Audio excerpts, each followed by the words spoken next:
আসসালামু আলাইকুম ওয়া রাহমাতুল্লাহি ওয়া বারাকাতুহু।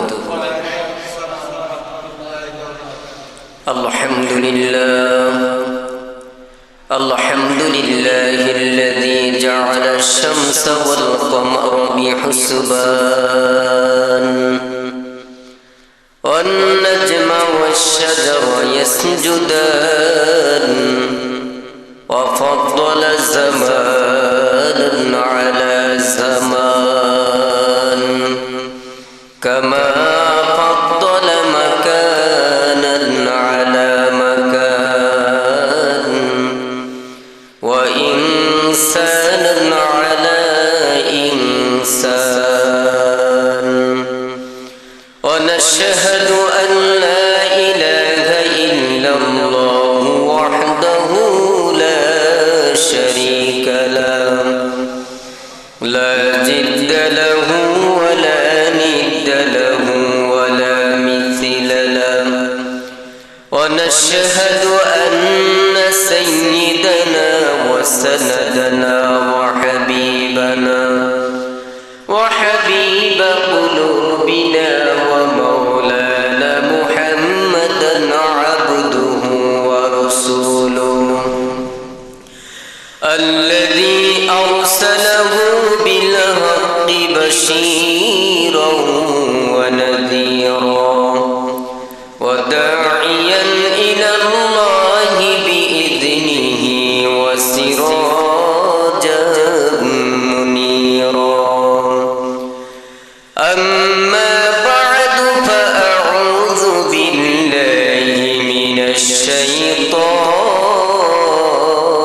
الرجيم بسم الله الرحمن الرحيم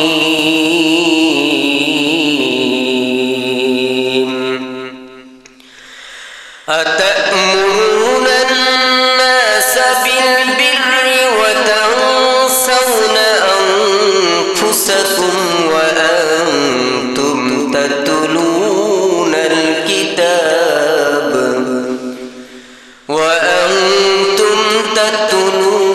الكتاب أفلا تعقلون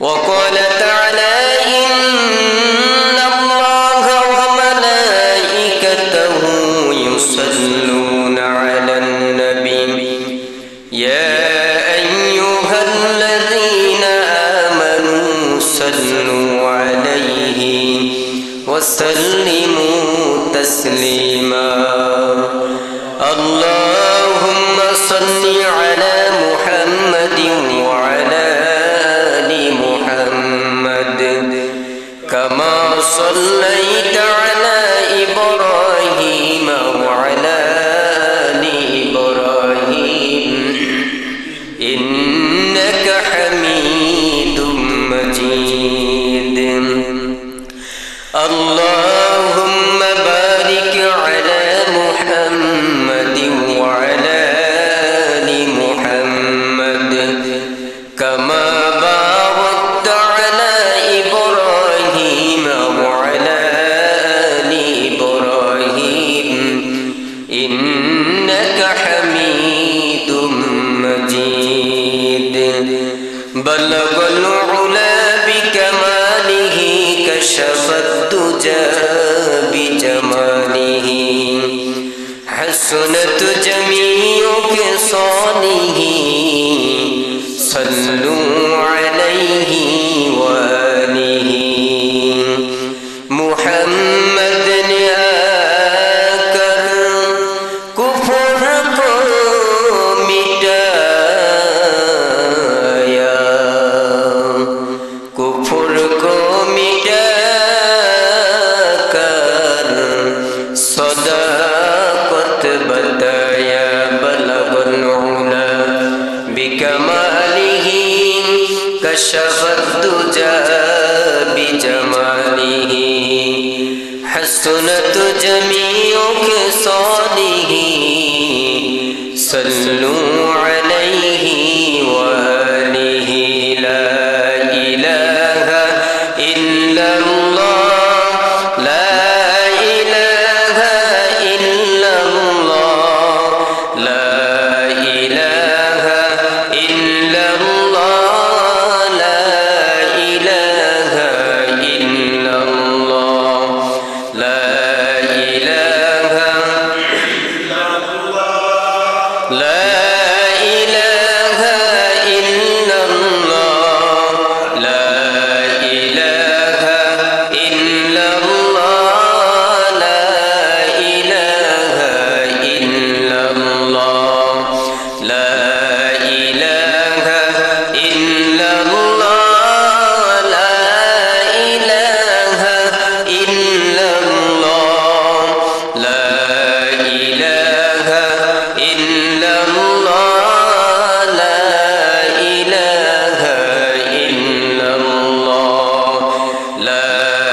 يدفن عن قريب في التراب له ملك ينادي كل يوم لدون الموت يبلو للخراب قليل عمرنا في دار الدنيا ومرجعنا إلى بيت التراب لا إله إلا الله لا إله إلا الله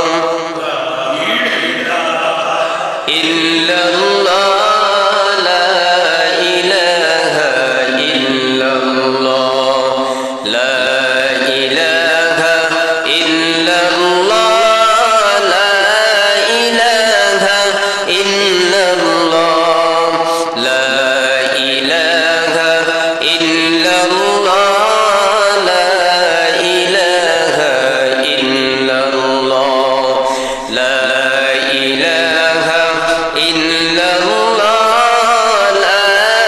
إله إلا الله لا إله إلا الله لا إله إلا الله لا إله إلا الله لا إله إلا الله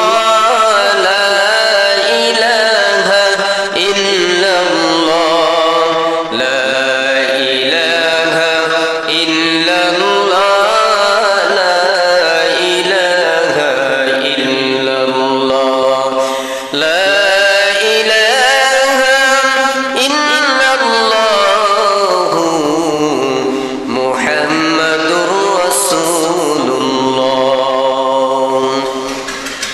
फरमाते हैं आदम को मुझे खुद तोरी में लिखा हुआ तूबा पे मिला नाम मुहम्मद लिखा हुआ तूबा पे मिला नाम मुहम्मद है मीम महबूब मतलब का इशारा है मीम महबूब मतलब का इशारा फिर क्यों न हो महबूब खुदा नाम मुहम्मद फिर क्यों न हो महबूब खुदा नाम मुहम्मद अल्हम्दुलिल्लाह हाजी हिदायतुल्लाह বাইতুল মামুর জামে মসজিদের সম্মানিত মুসল্লিয়ান ইকরাম পর্দানিশীন সম্মানিতা মা ও বোনেরা মহান আল্লাহ রাব্বুল আলামিনের দরবারে অসংখ্য অগণিত শুকরিয়া আদায় করি যে আল্লাহ রাব্বুল আলামিন দয়া করে মায়া করে মোহাব্বত করে ভালোবেসে 10 মায়ের 10 সন্তানকে একত্রিত হয়ে জুড়ে মিলে বসার মতো যে আল্লাহ সুযোগ করে দিলেন সে আল্লাহ পাকের দরবারে প্রাণ খুলে অন্তরস্থল থেকে কালিমাতুশ শুকর আদায় করি সকলে একযোগে বলি আলহামদুলিল্লাহ মহান আল্লাহ পাকের দরবারে আরো শুকর যে আল্লাহ রাব্বুল আলামিন আজকে এই মাসটির নাম কি আপনারা জানেন শাবান মাস আজকে শাবান মাসে আজকের প্রথম জুমআ আজকে শাবান মাসে আপনাকে আমাকে হায়াতের মাঝে বরকত দিয়েছেন আজকে শাবান মাসের 7 তারিখ ফেব্রুয়ারি মাসের আজকে 7 তারিখ বাংলা মাঘ মাসের 24 তারিখ তো আল্লাহ রাব্বুল আলামিন আমাদেরকে সশরীরে সুস্থ অবস্থায় আল্লাহর ঘর মসজিদ পবিত্র স্থান ইবাদত গৃহ সেই ঘরে আসার বসার কোরআন হাদিস থেকে আলোচনা শোনার মতো আল্লাহ সুযোগ করে দিলেন আল্লাহ পাকের দরবারে প্রাণ খুলে আরেকবার কালিমাতুশ শুকর আদায় করি আলহামদুলিল্লাহ ভাইয়ের আমার বন্ধুরা আমার পর্দানিশীন সম্মানিত মা বোনেরা এই শাবান মাস অত্যন্ত ফজিলতপূর্ণ মাস এই মাসে আল্লাহ রাব্বুল আলামিন অনেক ফজিলত অনেক সব রেখেছেন যদি ইবাদত বন্দেগী করা যায়। সে সম্পর্কে কিছু কথা বলবো ইনশাআল্লাহ। এই শাবান মাস সম্পর্কে কিছু কথা বলবো। আল্লাহ রাব্বুল আলামিন আমাকে বলার আপনাদের সকলকে আমলের সাথে শ্রবণ করার মতো যেন তৌফিক দান করেন। চিল্লায় বলুন আমিন। সম্মানিত ভাইয়েরা, আমি পবিত্র কোরআন থেকে একটি আয়াত তিলাওয়াত করেছি, সেটি হচ্ছে সূরা বাকারা। কি সূরা? সূরা বাকারার 44 নম্বর আয়াত। আমি প্রায় সময় এই আয়াতটি নামাজে তিলাওয়াত করে থাকি। আতা'মুরুনান নাসা বিল বিররি, এই তিলাওয়াতটা আমি প্রায় সময় তিলাওয়াত করে থাকি নামাজের ভিতরে। এই আয়াতের ভিতরে আল্লাহ রাব্বুল আলামিন কি বললেন আমরা সকলে শুনব ইনশাআল্লাহ। আল্লাহ পাক রব্বুল আলামিন বলেন, আতা'মুরুনান নাসা বিল বিররি ওয়া তানসাউনা আনফুসাকুম ওয়া আনতুম তাতলুনাল কিতাবা আফালা তা'কিলুন। আল্লাহ পাক রব্বুল আলামিন বলেন, কি আশ্চর্য যে, আল্লাহ তাআলা বলেন কি আশ্চর্য যে তোমরা মানুষ হয়ে মানুষদেরকে যখন ডিরেকশন দাও, উপদেশ দাও, নামাজ পড়ো, রোজা রাখো, হজ করো, যাকাত দাও, অথচ তোমরা নিজের সাথে তোমার নিজের খবর নাই। আল্লাহ তাআলা বলেন তোমরা মানুষকে উপদেশ দাও, নফল নামাজ পড়ো, ইবাদত বন্দেগী করো, তাহাজ্জুদ গুজার, তাহাজ্জুদ নামাজ পড়ো, অথচ নিজের সাথে কোনো খবর নাই। ও মুসলমান নবীর উম্মতের দল, আল্লাহ পাক রব্বুল আলামিন বলেন অথচ তোমরা কিতাব তেলাওয়াত করো, কোরআন তেলাওয়াত করো, আল্লাহ রাসূলের কিতাব তোমরা তেলাওয়াত করো, কিন্তু তেলাওয়াত করো সত্ত্বেও তোমরা আমল করো না। এই তেলাওয়াতের কোনো মানে হয় না। তেলাওয়াত করতে হবে, আমল করতে হবে। আপনি নামাজ পড়লেন উদাসীন, নামাজ পড়ার জন্য আল্লাহর ঘর মসজিদে আসলেন, আপনার মন চলে গেল সেই ব্যবসার দিকে, আপনার বাড়ির দিকে, কাজের দিকে আপনার মন চলে গেল। আমার ভাইয়েরা, বন্ধুরা আমার, আল্লাহ পাক রব্বুল আলামিন আয়াতের মধ্যে সুন্দরভাবে বলে দিয়েছেন, তুমি যেটা করো না সেটার আদেশ অন্য কাউকে দিও না। তুমি যেটা করো সেটা অন্যকে আদেশ করো। আল্লাহ পাক রব্বুল আলামিন বলেন তুমি যেটা করবে অন্যকে বলবে, আর তুমি যেটা করো না সেটা অন্যকে উপদেশ দিও না। এইজন্য আল্লাহ তাআলা বলছেন তুমি অন্যকে উপদেশ দাও কিন্তু নিজের লগে খবর নাই, বেখবর, নিজের সাথে কোনো খবর নাই, অন্যকে আমরা উপদেশ দেই। আছে কি না? ও নবীর উম্মতের দল, তুমি মিষ্টি খেও না, অথচ আমি মিষ্টি খাই। আমি মিষ্টি খেলাম, অন্যকে না খাওয়ার উপদেশ দিলাম, এটা করা যাবে না। আগে নিজের বন্ধ করে অন্যকে উপদেশ দিতে হবে। আপনি তাহাজ্জুদ গুজার, অন্যকে উপদেশ দিবেন, ভাই তুমি তাহাজ্জুদ নামাজ পড়িও। আপনি তাহাজ্জুদ পড়েন না কিন্তু অন্যকে উপদেশ দেওয়ার আপনার অর্ডার নেই। কথাটা কোথায় পেয়েছি? সূরা বাকারায় আমরা পেয়েছি। সূরা বাকারার 44 নম্বর আয়াত। আল্লাহ তাআলা কি বললেন? আল্লাহ তাআলা বলেন কি আশ্চর্য যে, আল্লাহ তাআলা কিভাবে বললেন কি আশ্চর্য ব্যাপার যে তোমরা অন্যকে নেক আমল করার আদেশ করো, হুকুম করো, অথচ নিজের লগে খবর নাই। আল্লাহ তাআলা বললেন ও মুসলমান নবীর উম্মতের দল, আল্লাহর পয়গম্বর শুআয়ব আলাইহিস সালাতু ওয়াস সালাম এই কথাটা সূরা হুদের মধ্যে আল্লাহ তাআলা বলে দিয়েছেন। হযরত শুআয়ব আলাইহিস সালাতু ওয়াস সালাম তার আপন কওম, তার জাতিকে বলল ও আমার জাতির লোকেরা বোনেরা তোমরা শুনো, আমি যে নবী হয়ে তোমাদেরকে যে উপদেশ দিচ্ছি, যে কাজের কথা বলে দিচ্ছি, এই কাজগুলো আমি সোয়াইব, আমি নবীও করি। সুবহানাল্লাহ বলেন। এই কাজগুলো আমি নিজে করি। আর এমন এমন কিছু কাজ তোমাদেরকে বলবো যেই কাজগুলো আমি করি না। আমি যেই কাজগুলি করব সেই কাজের কথাগুলি তোমাদেরকে বলতেছি, আর সেই কাজের উপর আমি নবী আমল করতে আছি। সুবহানাল্লাহ। ও মুসলমান নবীর উম্মতের দল, এই জন্য আমাদের সকলের পরামর্শ দান করতে হবে নামাজ পড়ে। নিজে ইবাদত বন্দেগী করে অন্যকে যদি বলেন সেটা ঠিক আছে, আপনি 5 ওয়াক্ত নামাজ পড়েন না, রোজা রাখেন না, হজ করেন না, যাকাত দেন না, অপরকে যদি বলেন ভাই তোমার তো অর্থ সম্পদের অভাব নেই, তুমি হজ করো না কেন, তোমার তো যাকাত দেওয়া ফরজ, অথচ নিজেরও আছে, নিজে যাকাত দেয় না, হজ করার সমর্থ হয়েছে, নিজে করে না, অন্যকে বলে, এভাবে বলা যাবে না। আল্লাহ তাআলা নিষেধ করেছেন। আমি যেটা করব এটা অন্যকে তাগিদ দিব, অন্যকে বলে দিব, এই কথাটা আল্লাহ তাআলা বলে দিয়েছেন। ও মুসলমান নবীর উম্মতের দল, এই মাসটি হলো শাবান মাস। শাবান মাসের ফজিলত, বরকত অফুরন্ত রাখে, বলে শেষ করা যাবে না। ভাইরা আমার, 12 মাসের মধ্যে 4টি মাস সবচেয়ে সম্মানিত।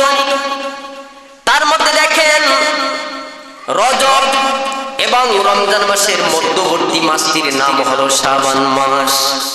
এই শাবান মাসের বরকত ফজিলত অফুরন্ত রাখেন। আল্লাহ রাসূল বললেন, এই শাবান শব্দের অর্থ হলো শাখা প্রশাখা। শাবান শব্দের অর্থ কি? শাখা প্রশাখা। এর মানেটা কি? ও মুসলমান ভাই, আপনি একটি গাছ রোপণ করলেন, গাছ বড় হলো, গাছ যখন বড় হয় তার শাখা প্রশাখা চতুর্দিকে ছড়াইয়া যায়, ঠিক কিনা? আল্লাহ রাসূল বললেন শাবান শব্দের অর্থ হলো শাখা প্রশাখা, অর্থাৎ বৃদ্ধির উপরে বৃদ্ধি হওয়া। সুবহানাল্লাহ। এই শাবান প্রসঙ্গ নিয়ে আল্লাহর পয়গম্বরের সাহাবী হযরত আনাস রাদিয়াল্লাহু তাআলা আনহু হাদিস বর্ণনা করেছেন।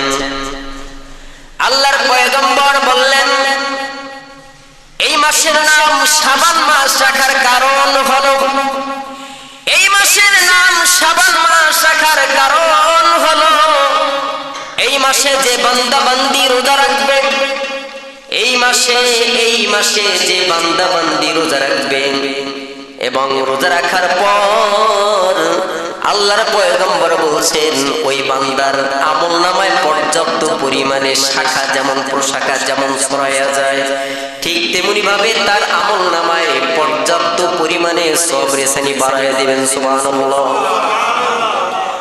ও মুসলমান নবীর উম্মতের দল, আল্লাহর পয়গম্বর বলেন, এই শাবান মাসে যারা রোজা রাখবে তারা যদি মারা যায় তাদের স্থান হলো জান্নাত। সুবহানাল্লাহ। তাদের স্থান কোথায়? জান্নাত। ও মুসলমান নবীর উম্মতের দল, আল্লাহর পয়গম্বরের সাহাবী হযরত যায়েদ রাদিয়াল্লাহু তাআলা আনহু, আল্লাহর পয়গম্বরের সাহাবী হযরত যায়েদ রাদিয়াল্লাহু তাআলা আনহু আল্লাহর রাসূলকে প্রশ্ন করলেন, ইয়া রাসূলুল্লাহ, ইয়া হাবিবাল্লাহ, আমি আপনাকে একটি মাসে সবচাইতে বেশি রোজা রাখতে দেখি, যা অন্য কোন মাসে দেখি না। তখন আল্লাহর পয়গম্বর বললেন, ও যায়েদ, কোন মাস? তখন যায়েদ বলল, ইয়া রাসূলুল্লাহ, ইয়া হাবিবাল্লাহ, সেই মাসটি হলো শাবান মাস। তখন আল্লাহর পয়গম্বর বললেন, ও যায়েদ, শুনে রাখো, এই মাসটি এমন একটি বরকতপূর্ণ মাস, এই মাসটি এমন একটি মাস, এই মাসটিতে মানুষ বেশি অলস হয়ে থাকে, অলস টাইপের হয়ে থাকে।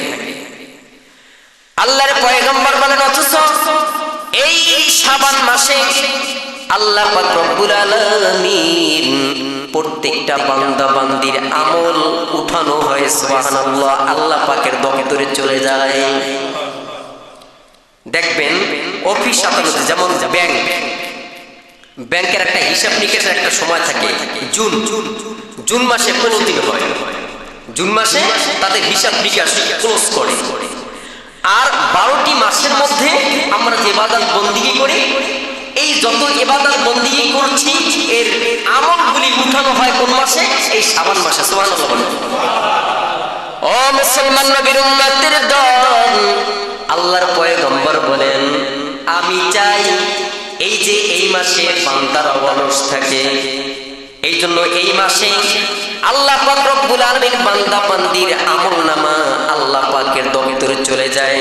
আমি চাই আমি নবী আমার আমল যখন উঠানো হবে তখন আমি নবী রোজা অবস্থায় থাকি। সুবহানাল্লাহ। আমার মন চায় আমার আমলনামা যখন উঠানো হবে তখন আমি রোজা অবস্থায় থাকি। আমার মন চায়। কে বললেন? আল্লাহ রাসূল বললেন। আল্লাহ রাসূল বললেন এই যে এই শাবান মাসটা আসলে মানুষ অলস হয়ে যায়, অথচ রজব শাবান এই দুটি মাসের মধ্যে সবচাইতে বেশি এই শাবান মাসে আল্লাহ রাসূল ইবাদত বন্দেগী বেশি করেছেন। ও মুসলমান নবীর উম্মতের দল, আল্লাহর পয়গম্বরের সহধর্মিনী হযরত আয়েশা সিদ্দিকা রাদিয়াল্লাহু তাআলা আনহা হাদিস বর্ণনা করেছেন।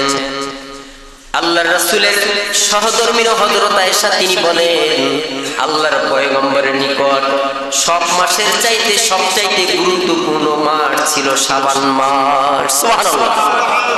এই শাবান মাস আল্লাহর রাসূলের কাছে সবচাইতে প্রিয় ছিল। আল্লাহর পয়গম্বর এই শাবান মাসের একাধারে রোজা রাখতেন। আল্লাহর পয়গম্বর রোজা রাখতে রাখতে তিনি রমজান মাস পর্যন্ত চলে যেতেন। সুবহানাল্লাহ। এখন যে অন্যান্য মাসের তুলনায় আল্লাহ রাসূল শাবান মাসে বেশি রোজা রাখতেন। সেই শাবান মাস আমাদের মাঝখানে উপস্থিত। শাবান মাস চলতেছে।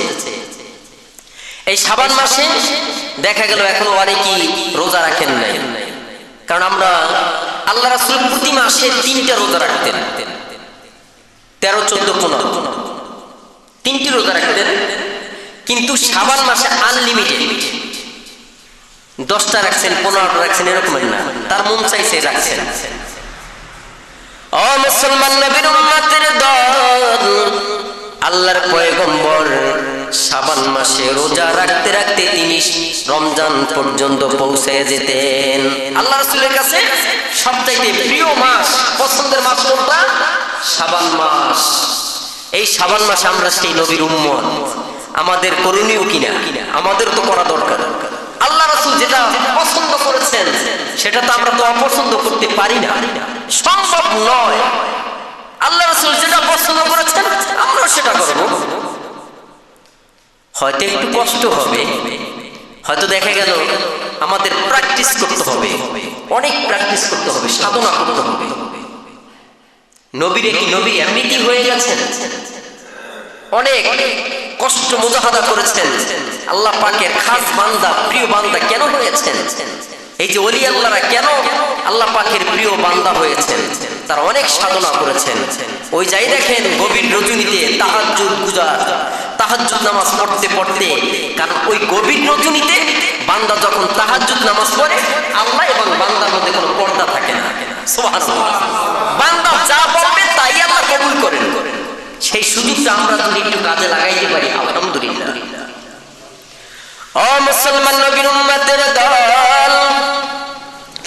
আল্লাহ পাকের পয়গম্বরের সাহাবী হযরত আনাস রাদিয়াল্লাহু তাআলা আনহু আরেকটি হাদিস বর্ণনা করেছেন। আল্লাহর পয়গম্বরের সাহাবী আনাস বললেন, আমি আল্লাহ রাসূলের কাছে প্রশ্ন করলাম, ইয়া রাসূলুল্লাহ, ইয়া হাবিবাল্লাহ, ইয়া রাসূলুল্লাহ, ইয়া হাবিবাল্লাহ, রোজার মধ্যে সবচাইতে উত্তম রোজা কোনটি? রোজার মধ্যে সর্বশ্রেষ্ঠ সর্বোত্তম রোজা কোনটি? আল্লাহর পয়গম্বর বললেন, শাবানের রোজা, নফল রোজা। শাবান মাসের রোজা সর্বোত্তম, তার কারণ হলো রমজানের সম্মানার্থে এই শাবান মাসের রোজার মর্তবা বাড়াইয়া দিলেন। সুবহানাল্লাহ বলেন। কেন বাড়াইলেন? এই রমজানের সম্মানার্থে, তার সম্মানার্থে এই শাবান মাসের রোজার মর্তবা ফজিলত আল্লাহ রাব্বুল আলামিন বাড়াই দিয়েছেন। সুবহানাল্লাহ। ও মুসলমান নবীর উম্মতের দল, আল্লাহর পয়গম্বরকে আবার জিজ্ঞাসা করলেন, ইয়া রাসূলুল্লাহ, ইয়া হাবিবাল্লাহ, সবচাইতে উত্তম সদকা কোনটি? সবচাইতে উত্তম সদকা কোনটি? আল্লাহর পয়গম্বর বললেন যে রমজান মাসে বেশি বেশি সদকা করবে, দান সদকা করবে, এটা সর্বশ্রেষ্ঠ সদকা। সুবহানাল্লাহ। এই জন্য রমজান মাসে বেশি বেশি সদকা, দান সদকা করতে হবে। এখন আল্লাহ তাআলা যেভাবে আমাদেরকে ধন সম্পত্তি দিয়েছেন, আমরা আল্লাহর রাস্তায় সেভাবে ব্যয় করব, কৃপণতা করব না। কৃপণতা করলে কিন্তু আল্লাহ নিয়ে যাবে, এটাও বুঝে রাখবেন। আল্লাহ তাআলা কিন্তু নিতে সময় লাগে না, ঠিক কি না? আল্লাহ তাআলা যেমনই ভাবে আপনাকে আমাকে রাজি খুশি হয়ে দিয়েছেন, আল্লাহর রাস্তায় ঠিক ওইভাবেই ব্যয় করতে হবে ইনশাআল্লাহ। ও মুসলমান নবীর উম্মতের দল, আল্লাহর পয়গম্বরের সাহাবী, আল্লাহর পয়গম্বরের সহধর্মী হযরত আয়েশা সিদ্দিকা রাদিয়াল্লাহু তাআলা আনহা আরেকটি হাদিস বর্ণনা করেছেন। হযরত আয়েশা বললেন, আল্লাহর পয়গম্বরকে আমি দেখলাম একাধারে রমজান এই শাবান মাসে রোজা রাখলেন।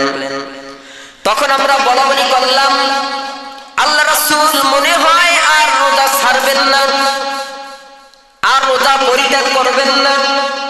তখন আল্লাহ রাসূল আবার কিছুদিন পর আবার রোজা ছেড়ে দিলেন। তখন আমরা বলাবলি করলাম, আল্লাহ রাসূল আর মনে হয় রোজা রাখবেন না। এমন অবস্থা হইল। হযরত আয়েশা বললেন, আমি আল্লাহ রাসূলকে রমজান মাস ছাড়া অন্য কোন মাসে, পুরো মাসে রোজা রাখতে আমি দেখি নাই। কথাটা বললেন হযরত আয়েশা যে রমজান মাস ছাড়া রমজান মাসে 30টা অথবা 29টা রোজা রাখতে হয়। রমজান ব্যতীত অন্য 11টি মাস পুরো মাসে রোজা রাখতে আমি আয়েশা দেখি নাই। আর শাবান মাস ব্যতীত আল্লাহ রাসূলকে অন্য কোন মাসে এত পরিমাণে রোজা রাখতে দেখি নাই যেমন পরিমাণে এই শাবান মাসে রোজা রেখেছেন। রমজানের পরে আল্লাহ রাসূল শাবান মাসে বেশি রোজা রেখেছেন। সুবহানাল্লাহ। এখন এই রোজা আমরা এখন হয়তো 3টেই রেখে থাকি, ঠিক কিনা? শাবান মাসে আমরা 3টা রোজা রেখে থাকি, কিন্তু হিসাবে আমাদের আরো বেশি রাখা দরকার, প্র্যাকটিস হিসাবে। কারণ আমাদের যে রমজান মাসে যেন আমাদের মধ্যে বিঘ্ন না ঘটে, সমস্যা যেন না হয়, এই জন্য আমাদের এই শাবান মাসে যেমনই ফজিলত তেমনই সওয়াব। আর রাখলে পরে কি হবে, আমাদের রমজান মাসে আমাদের কোনো সমস্যা হবে না, আমাদের প্র্যাকটিস হয়ে গেল। ওরে মুসলমান নবীর উম্মতের দল, আল্লাহর পয়গম্বর এই শাবান মাসে এত পরিমাণে রোজা রাখতেন, এত পরিমাণে রোজা রাখতেন। আল্লাহর রাসূলের সহধর্মী হযরত আয়েশা বললেন, আল্লাহ রাসূল যেমন আমরা কোমরে গামছা বাঁধি, অনেক সময় গামছা বেঁধে, তার মানে কি শক্তি সঞ্চয় করি, এরকম একটা মনে হয়। যখন আপনি একটা বোঝা উঠাইবেন বা একটা কাজ করতে গেলেন, যে ওই সময় দেখা যায় অনেকে মাজায় কোমরে গামছা বাঁধে, তার মানে টাইট করার জন্য। আল্লাহ রাসূল এই শাবান মাসে ঠিক এমনই অবস্থা হয়ে যেত। আল্লাহ রাসূলের ইবাদতের ভাগ, ইবাদতের পরিমাণটা সবচাইতে বেড়ে যেত এই শাবান মাসে। সেই শাবান মাসে আল্লাহ রাব্বুল আলামিন আমাদেরকে উপনীত করে দিলেন, ঠিক কিনা? এই শাবান মাসে ভাই আমরা ইবাদত বন্দেগী করব রমজানের জন্য, রমজানের প্রস্তুতির জন্য। এই যে রমজানের সম্মানার্থে, খাতিরে, রমজানের মর্যাদার কারণে এই শাবান মাসে যত ইবাদত করব আল্লাহ রাব্বুল আলামিন পর্যাপ্ত পরিমাণে বাড়ায় দেবেন। সুবহানাল্লাহ। ও মুসলমান নবীর উম্মতের দল, এই জন্য আমাদের জানতে হবে, জানার পরে মানতে হবে। জেনে মানে, যিনি জেনেছেন তিনি মানবে, যে জানে নাই সে কিভাবে মানবে? কোনো ওয়ে আছে? কোনো পথ নেই। এই জন্য আমাদের জানতে হবে। জানার মধ্যে কামিয়াব, ঠিক কিনা? জানা এবং মানার মধ্যে আল্লাহ রাব্বুল আলামিন কামিয়াব রেখেছেন। ও মুসলমান, নবীর উম্মতের দল, আল্লাহর পয়গম্বরের সাহাবী হযরত ওমর রাদিয়াল্লাহু তাআলা আনহু আরেকটি হাদিস বর্ণনা করেছেন। আল্লাহর পয়গম্বর বলেন, আল্লাহ রাব্বুল আলামিন আমাকে যে ইলম, যে হেদায়েত সহ আমি রাসূলকে আল্লাহ পাক রব্বুল আলামিন দুনিয়াতে প্রেরণ করেছেন, পাঠিয়েছেন, এর এক্সাম্পল হলো, এর উদাহরণ হলো সেই বৃষ্টির ন্যায়। যেমন বৃষ্টি জমিনে মুষলধারে বর্ষণ হতে থাকে। সুবহানাল্লাহ বলেন। আল্লাহ রাসূল কত সুন্দর কথা বললেন যে আল্লাহ তাআলা আমাকে যে ইলম এবং যে হেদায়েত সহ আল্লাহ তাআলা আমাকে দুনিয়াতে পাঠাইলেন, এর এক্সাম্পল, উদাহরণ আল্লাহ রাসূল বললেন, যেমন বৃষ্টি জমিনে পড়ে মুষলধারে, পর্যাপ্ত পরিমাণে বৃষ্টি পড়ে, সেটাকে আমরা বলি মুষলধারে বৃষ্টি বর্ষণ হয়। ও মুসলমান, নবীর উম্মতের দল, আল্লাহর পয়গম্বর বলেন, ওই বৃষ্টি জমিনের উপরে যখন পড়ে, জমিনের উপরে যখন পড়ে আমার ভাইয়েরা, ওই বৃষ্টি জমিনের উপর পড়ার পর ওই জমিন উর্বর হয়ে যায়, মাটি নরম হয়ে যায়। আল্লাহ রাসূল বললেন, এই বৃষ্টি যখন জমিনের উপরে পড়ে তখন এই জমিন 3 শ্রেণীর হয়ে যায়। কয় শ্রেণী? 3 শ্রেণী হয়ে যায়, অথচ জমি তো এক। আল্লাহ রাসূল বললেন, এই বৃষ্টি পড়ার সাথে সাথে জমিটা 3 ভাগে বিভক্ত হয়ে যায়। সুবহানাল্লাহ বলেন।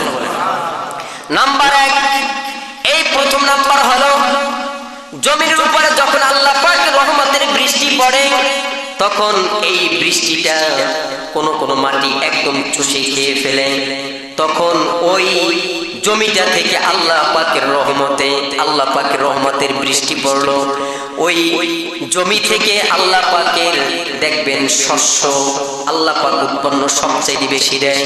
যেই জমিটা উর্বরতা বেশি থাকে, যেই জমি ভিজা ভিজা থাকে, যেই জমিতে পানিটা বেশি চষে, ওই জমিতে সবচাইতে ফসলাদি বেশি হয়। যেহেতু আমরা চাষাবাদ করেছি, আমরা বুঝি। আমার ভাইয়েরা, আল্লাহ রাসূল 2 নম্বরে বলেছেন, আবার অনেক সময় দেখা যায় জমি উঁচা, সেখানে পানি গড়াইয়া চলে যায়, সেখানে পানি স্থির থাকে না, সেখানে পানি স্থির থাকে না, ফলে সেখানেও ফসল কম হয়। আল্লাহ রাসূল 3 নম্বরে বলেছেন, আল্লাহ রাসূল বললেন, আবার কোন কোন জায়গায় দেখবেন মাঠ, খেলার মাঠে কোনো সময় হয় না, প্যাক হয় না, ভেদর হয় না, আমরা যেটা বলি বাংলা ভাষায় ভেদর, প্যাক, কাদা হয় না, কারণ সেখানে ছোট ছোট বন থাকে, ঘাস থাকে, ওই ঘাসগুলি তেমন একটা বড় হয় না। কথাগুলো আল্লাহ রাসূল বললেন, এই বৃষ্টি যখন জমিনে পড়ে 3 ভাগে বিভক্ত হয়ে যায়। একটা জমিনে আপনার পানি চষে, সেখান থেকে আপনার ফসলাদি সুন্দর হয়, ঘাস বড় বড় হয়ে যায়। এখন আরেকটি হচ্ছে, আরেকটি জমি পানি চষে কম, সেখানে পানি আটকিয়ে রাখা যায়। ওই পানি দ্বারা আল্লাহ পাক রব্বুল আলামিনের বান্দাগুলো উপকৃত হয়ে থাকে। যেমনই ভাবে পশু পাখি সেখানে পানি খায়। আরেকটি হচ্ছে, ওই পানি দ্বারা কৃষি কাজও করা যায়। এই ব্যবস্থাটা আল্লাহ তাআলা করে দিয়েছেন। জমি তো আল্লাহ তাআলা, হুকুমটাও আল্লাহ। আর 3 নম্বর হচ্ছে যে খোলা মাঠ, ময়দান, অনেক জায়গায় দেখা যায় যেখানে ফুটবল খেলায়, ফুটবল, ওই মাঠে ছোট ছোট কি থাকে, ঘাস থাকে, বন থাকে, ওগুলি বড় হয় না। যেমনি ভাবে আপনার চকে যেই পরিমাণ ঘাস বড় হয়ে যায়, ওই লেভেলের ঘাস কিন্তু মাঠে হয় না। হুকুমটা কার? আল্লাহ তাআলা। এই যে আল্লাহ রাসূল বললেন 3 ভাগে বিভক্ত হয়ে যায়। 3 নম্বরে কি বললেন? ওই মাঠের ঘাসগুলি ছোট ছোট থাকে, তার মানে ওখানে মাটিতে এই বৃষ্টির পানিটা কম চষে, এই জন্য ঘাসগুলিও তেমন একটা বড় হয় না। ভাইয়ের আমার, বন্ধুরা আমার, এই জন্য যে আমরা যতটুকু জানবো তার চাইতে বেশি আমল করার চেষ্টা করবো ইনশাআল্লাহ। কারণ আপনি জানেন নাই, মানবেন কিভাবে? আপনার আমার জানতে হবে। জানার মধ্যে কামিয়াব, জানা এবং মানার মধ্যে উভয়টার মধ্যে আল্লাহ তাআলা কামিয়াব রেখেছেন ইনশাআল্লাহ। আল্লাহ পাক রব্বুল আলামিন আমাদের সকলকে আমল করার মতো এবং এই শাবান মাস চলতেছে রানিং, এই শাবান মাসে নফল ইবাদত, নফল রোজা বেশি বেশি করার মতো যেন আল্লাহ রব্বুল আলামিন সুযোগ করে দেন, তৌফিক দান করছেন, বলুন আমিন।